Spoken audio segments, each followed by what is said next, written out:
Hey guys, it's Zuri and I'm back with another video. Boing boing. So far on this channel, I've only ever talked about webtoons in relation to writing and being on the creative aspect of webtoon, but I haven't really spoken about what I like to read on webtoon, so that's what I'm going to be talking about today. I'm going to be giving some great recommendations based on the things that I've read and enjoyed and the things that I want to continue reading and enjoying. So I have three different categories that my recommendations fall into. I have the webtoons that I have finished reading from top to bottom. I have webtoons that I'm currently reading, the ones that I'm caught up with, and then I have webtoons that I need to catch up on that I have started and at some point lost my way reading, and I have to find a way to jump back into it. And unfortunately for me, the need to catch up category is the largest category with the most. So because I have quite a few webcomics that I want to talk about today, I'm only limiting myself to talking about each one for 1 minute only, because otherwise we're just going to be here for a very long time. But do not be afraid, do not fear, do not fret. I will leave all of the webtoons that I talk about in the description down below so that you can go check them out. Please go support the webtoon, go support the artist, go support the team that's behind the webtoon in question, and yeah, let's get started. So the very first webtoon that I ever finished reading top to bottom was Heroin Chic by David Tishman and Audrey Mock. Now this, I feel like I need to reread it again because I really enjoyed it. Essentially, it is about a woman that makes superhero costumes, and the art style is like a very classic comic book. Like, think about like really like the early comic books of like the 70s, 80s. That's the kind of like feel that the art style gives, and it's a really nice story. And it ended on a note where, you know, I feel like there could have been more, and hopefully one day there is more, because I really enjoyed the story and the characters. I just remember really loving everything about this comic, so I think I should reread it at some point, and I highly recommend, especially if you are someone that likes both fashion and superheroes. The second webtoon that I finished reading top to bottom was My Deepest Secret by Hanza Art. This webtoon is amazing in so many different ways. The storyline is great, and I highly recommend you read this one, even if at first glance you don't think that it's something that you would regularly read. Just trust me, okay? If you look at it and you think, oh, romance really isn't my thing, you know, darker romances really aren't my thing, still, I highly recommend you read it anyway, because it's indescribable how great the storyline is in this, and it takes you on a wild journey, and I don't want to give anything away. I highly recommend that you check this one out.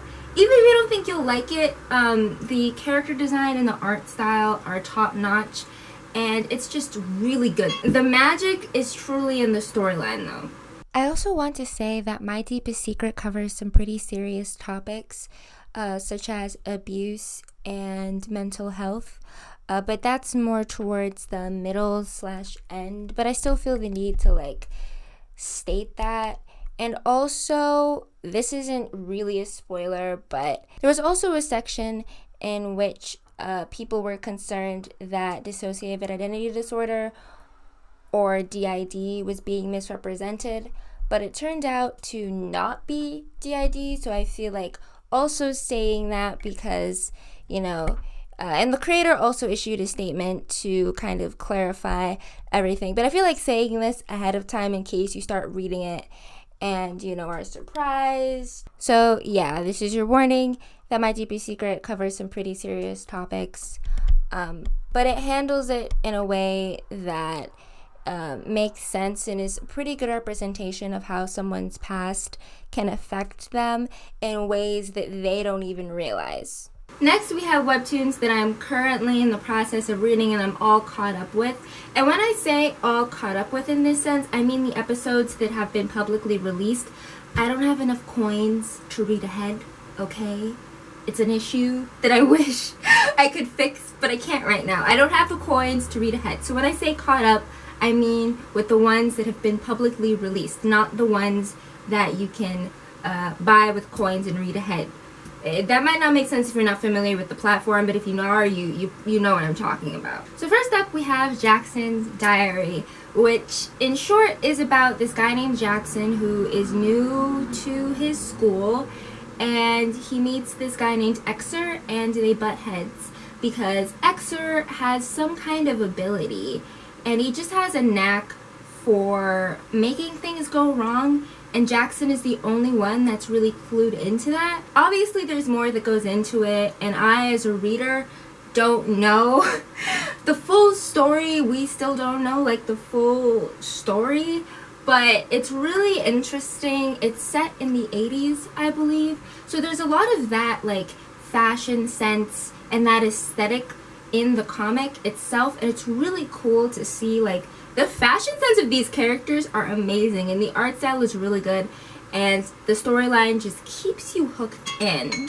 So I recommend it if you like, you know, high school based stories, if you like large friend groups, if you really like the drama that is like high school relationships, and if you like a little bit of magic thrown in there too. It's really interesting. Next is Flatmates with Benefits, and honestly I don't know how I overlooked this one when I was recording.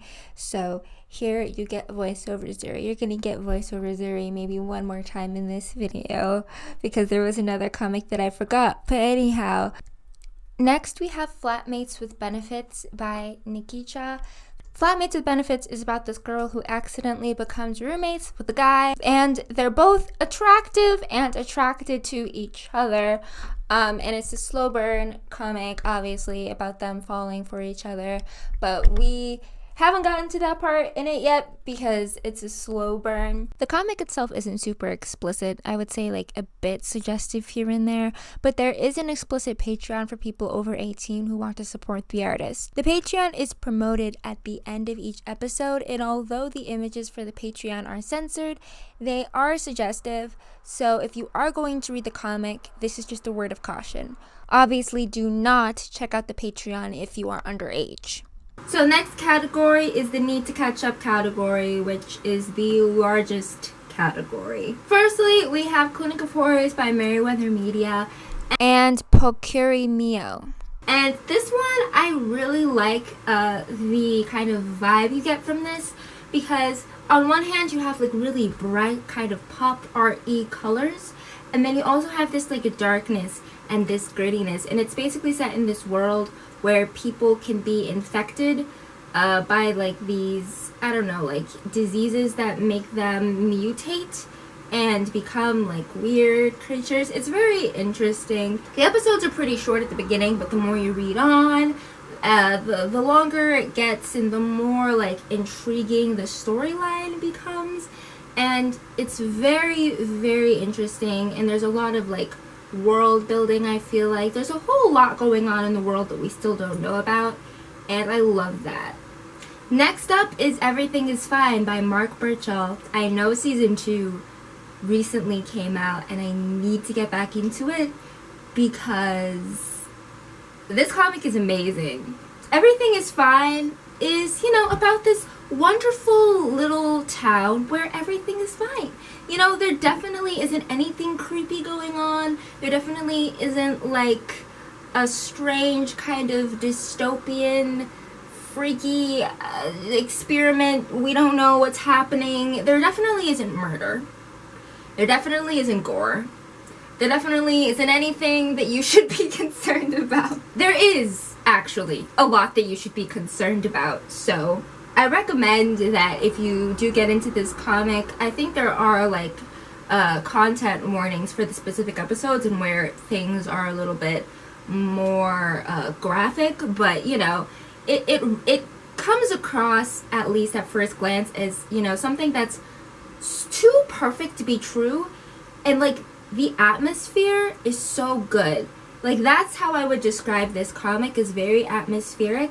Like, everything is wrong, contrary to the title. And you just can't, like, you keep on reading because you need to know what's happening. Next is Tenants from Another World by Kiki and Ayam. I hope I'm pronouncing that correctly. This one is about this girl that's just trying to live her life, and then 3 magical princes show up. And I really like this because each prince has their own personality, and they have their own distinct color palettes to kind of match with their personality. We love a good color palette / personality combo. And I haven't read this one in a while, so I don't remember too much of the specifics of the plot. But basically, she's trying to help them get back to their own world so that she can get on with her life. And it's just really interesting in terms of art style, also in terms of the storyline and the dynamics between the characters. I really love character dynamics and like how one character relates to another, you know? And this comic really gives a lot of that. Gecko-chan by Meritxell, Garcia. I hope I'm pronouncing that correctly. Again, I'm sorry I keep saying that after every author, but genuinely, I hope I'm pronouncing that correctly. Gecko-chan is adorable. It's basically about this really big dinosaur-y creature who is living amongst humans, and they just want to fit in, okay? They just want to be a part of the world, and we learn more about Gecko-chan's past, and you know, there's a lot of shenanigans and fun stuff, and it's just very cute. Gecko-chan themselves as a character is just really adorable. And are there Gecko-chan plushies? Because I need Gecko-chan plushies, like now, like today. Next up is Carl by Hussien Traboulsi. Carl is, I would say, like a sci-fi comic about robots that become sentient, and they have this little family, and it's really cute. And again, I like this exploration of character dynamics in terms of like a family dynamic with people that you wouldn't necessarily suspect would be a family, because again, it's about robots and they're just trying to, you know, be normal, and they all have their unique personalities, and I really liked it. But it's been a long time since I read it, so I really have to get back into it, although I don't remember where I left off, so I might just reread the whole thing or just like reread the beginning, because I wouldn't mind. It takes you on a journey, and it's really interesting. Next is Stalker x Stalker, also by Merryweather Media. Stalker x Stalker is kind of what it sounds like.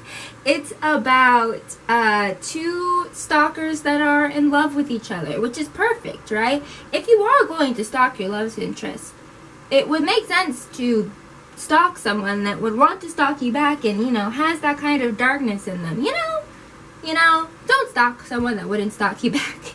I'm sorry, don't stalk anybody. This is not an endorsement of stalking. I'm just, you know, whatever. It's very, from what I recall, darker in tone, but it's also funny. Like, the color palette is dark, but like, it's also funny how like dark it is, you know, like it's dark and over the top in a way that's supposed to make you laugh, and it's not supposed to be taken like super duper seriously. At least that's what I recall. Again, it's been a while since I've read this one, so I want to jump back into it. But yeah, Stalker x Stalker for all of you stalker lovers out there. Next is Forever After by Violet Matter and Hannah Patten. And this one is about this girl that wants to be a princess, but then she ends up being transported to this fairy tale world where she becomes the prince. And she has to help all of the fairy tale characters. She has to help all of the princesses with different like stories. She basically has to complete each fairy tale story in order to be let back into her own world. And it's really intriguing. Smity and Majesty by Nekucciola. Again, hope I'm pronouncing that correctly. Smity and Majesty is basically royal x blacksmith.